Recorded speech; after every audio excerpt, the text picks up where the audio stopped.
ID cover తో మీ మాతృత్వ కలలను సాకారం చేసుకోండి. ఇప్పుడు IOI పై 50% IVF పై 20,000 తగ్గింపు మరియు పొందండి ఉచిత కన్సల్టేషన్ తో పాటు ఫ్రీ అల్ట్రాసౌండ్ స్కానింగ్. కర్ణాటక రాజకీయాల్లో ముడా స్కామ్ మంటలు ఒక్కసారిగా భగ్గుమన్నాయి. ఈ కేసులో సీఎం సిద్ధరామయ్యను విచారించేందుకు గవర్నర్ థావర్ చంద్ గెహ్లోత్ అనుమతి ఇచ్చారు. దీనిపై కాంగ్రెస్ మండిపడింది. రాజ్భవన్ను రాజకీయాలకు కేంద్రంగా మార్చేశారని ఆరోపించింది. తన ప్రభుత్వాన్ని కూల్చేందుకు బీజేపీ కుట్ర చేస్తోందని మండిపడ్డారు సిద్ధరామయ్య. తను రాజీనామా చేసే ప్రసక్తే లేదన్నారు. అధిష్టానం, మంత్రులు, ఎమ్మెల్యేలు తన వెంటే ఉన్నారన్నారు సిద్ధు. గవర్నర్ ఆదేశాలతో తాజా పరిస్థితిపై చర్చించేందుకు సాయంత్రం కర్ణాటక కేబినెట్ అత్యవసర సమావేశం ఏర్పాటు చేశారు. ఇటు బెంగళూరుకు బయలుదేరారు ఏఐసీసీ చీఫ్ ఖర్గే. సీఎం సిద్ధరామయ్యకు కేసీ వేణుగోపాల్ ఫోన్ చేసి పరిస్థితిని అడిగి తెలుసుకున్నారు.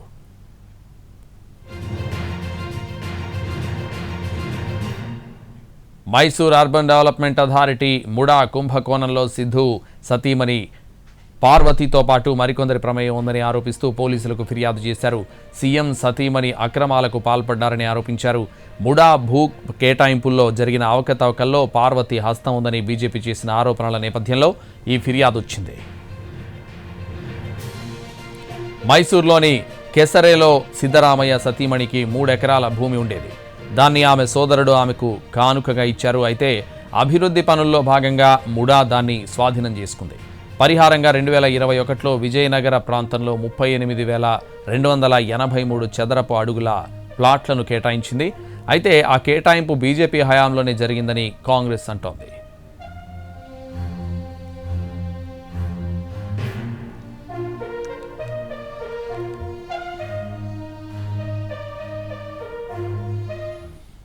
తాను రాజీనామా చేసే ప్రసక్తే లేదన్నారు కర్ణాటక సీఎం సిద్ధరామయ్య. అధిష్టానం తనతో పాటే ఉందని, ఎమ్మెల్యేలు, ఎమ్మెల్సీ కూడా తమతోనే ఉన్నారని పేర్కొన్నారు. దేశంలో పలు రాష్ట్రాల ప్రభుత్వాలను కూల్చినట్టుగానే కర్ణాటకలోనూ బీజేపీ ప్రయత్నిస్తోందని మండిపడ్డారు.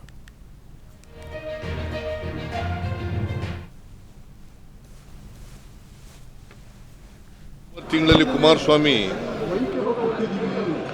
ಮೈನಿಂಗ್ ಇದರಲ್ಲಿ ಲೈಸೆನ್ಸ್ ಕೊಟ್ಬಿಟ್ಟಿದ್ದಾರೆ ಅಂತೇಳಿ ಅವರೆಲ್ಲ ಎಂಕ್ವೈರಿ ಮಾಡಿ ಲೋಕಾಯುಕ್ತವರು ಪಡೆದು ಸ್ಯಾಂಕ್ಷನ್ ಕೇಳಿದ್ದಾರೆ. ಅವ್ರಿಗೆ ಕೊಡಲಿಲ್ಲ. ನನಗೆ ಕೊಡಬೇಕಾದ್ರೆ ಏನರ್ಥ? What does it mean? That mean to say ಇದು ಒಂದು ದೊಡ್ಡ ಷಡ್ಯಂತ್ರ. ನಾವು ಚುನಾಯಿತ ಸರ್ಕಾರವನ್ನ ಕಿತ್ತಾಕಬೇಕು ಅಂತಕ್ಕಂಥದ್ದು ಅವರು ಅನೇಕ ರಾಜ್ಯಗಳಲ್ಲಿ ಮಾಡಿದ್ದಾರೆ. ಇದೇ ತರ ಡೆಲ್ಲಿನಲ್ಲಿ ಮಾಡಿದ್ದಾರೆ, ಇಲ್ಲಿ ಮಾಡಿದ್ದಾರೆ, ಜಾರ್ಖಂಡ್ನಲ್ಲಿ ಪ್ರಯತ್ನ ಮಾಡಿದ್ರು. ಕರ್ನಾಟಕದಲ್ಲೂ ಕೂಡ ಚುನಾಯಿತ ಸರ್ಕಾರನ ಅಭದ್ರಗೊಳಿಸಲಿಕ್ಕೆ, ಡಿಸ್ಟೆಬಿಲೈಸ್ ಮಾಡಲಿಕ್ಕೆ ಒಂದು ಷಡ್ಯಂತ್ರ ರೂಪಿತ ಆಗಿದೆ.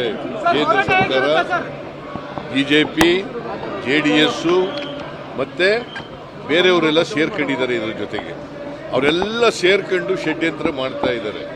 ನಾವು ಇದರ ವಿರುದ್ಧ, ಯಾಕಂದ್ರೆ ಇದು ಅವ್ರು ತಗೊಂಡಿರ್ತಕ್ಕಂಥ ನಿರ್ಣಯ, ರಾಜ್ಯಪಾಲರು ತಗೊಂಡಿರ್ತಕ್ಕಂಥ ನಿರ್ಣಯ ಸಂವಿಧಾನ ಬಾಹಿರವಾಗಿರ್ತಕ್ಕಂಥದ್ದು, ಕಾನೂನಿಗೆ ವಿರುದ್ಧವಾಗಿರ್ತಕ್ಕಂಥದ್ದು.